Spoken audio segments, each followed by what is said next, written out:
Have I ever taken out a little cedar floor like this before? No. But there's always a first time for everything, right? And I have no idea how well it's gonna come up. I have a big flat bar, crowbar, but it's at Mother's house. I used it over there for something, and I don't have it with me.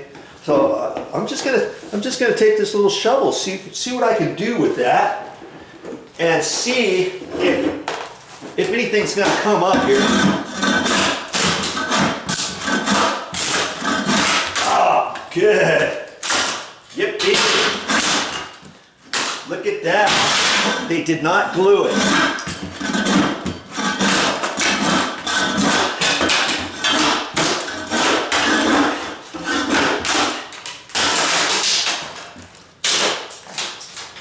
Thank you. If you don't have a shovel, you got a small little shovel, and this is all you got, hey, we could probably make that work. All right?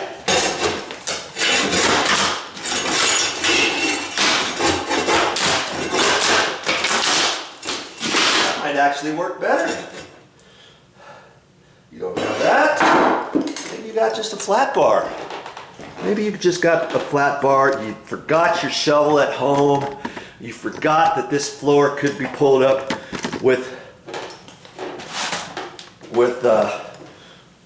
without a shovel, and then all of a sudden you needed a shovel. Let's just get you resituated here. I'm trying to keep you out of the shape, but there's only so much I can do with this construction light.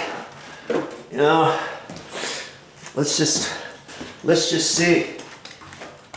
And I'm sure there's all kinds of little nails down here I gotta be careful of. I don't trip over them.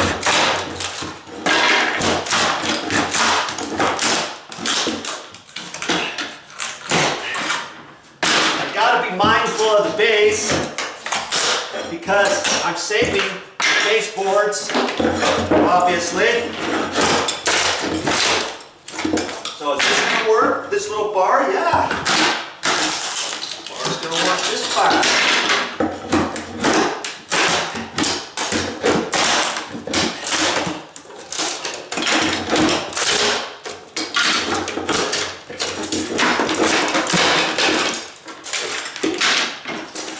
So see, I'm pretty much resting as I'm working, taking a little break, and little by little, I'll have that floor out in a jiffy. And once I get that out, I'll sweep it. And then, I don't know if I'm gonna pull these nails. Yeah, I'll just pull the nails because they're up pretty high. And you might think, oh, just hammer them down. Well, I don't wanna, that one broke off. I don't want to try to pound them in and then they fold over and you're trying to beat them in, and you know, granted, this floor I'm going to put a carpet pad on it and stuff, but it doesn't take long to check it out and then pull the nails out and stuff.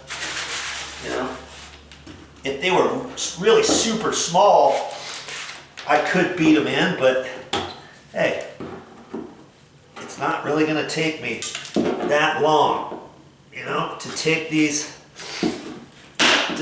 nails out, and then if they break off like that, just pound the last little bit in.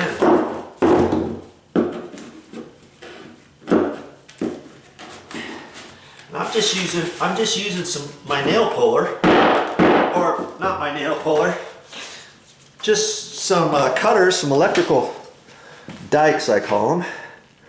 That's all. Just grab the nail and twist on it, pull it up, whatever. Okay. All right. I'm sure glad that's not glued down. Now if that was glued down, I would have glue strips all in there. Then I would have to decide, are the glue strips low enough to where when I put carpet pad over the top of that, is it really going to make much difference once you put carpet over the top of that? Probably not. So I would look through there, first off, see how easy it was to take the glue up, and if it took a little bit of effort, but if I felt like, hey, within an hour I'll have it all scraped up, I'll go ahead and scrape it up. But if it's on there tight and all I'm doing is ripping off the surface of the existing wood subfloor, then I may just leave it. Same thing with concrete. You know, if that was a concrete subfloor, it might be easy to scrape it off if you have a flat scraper. It kind of looks like a hoe that's just square with a little edge on it, and you could scrape with that, or a razor scraper or something like that. You might want to take it off, but you can decide that. So away I go. I'm going to just keep working. Well, that's all I got for this time, but I'll be back with more videos. All right, what was I doing?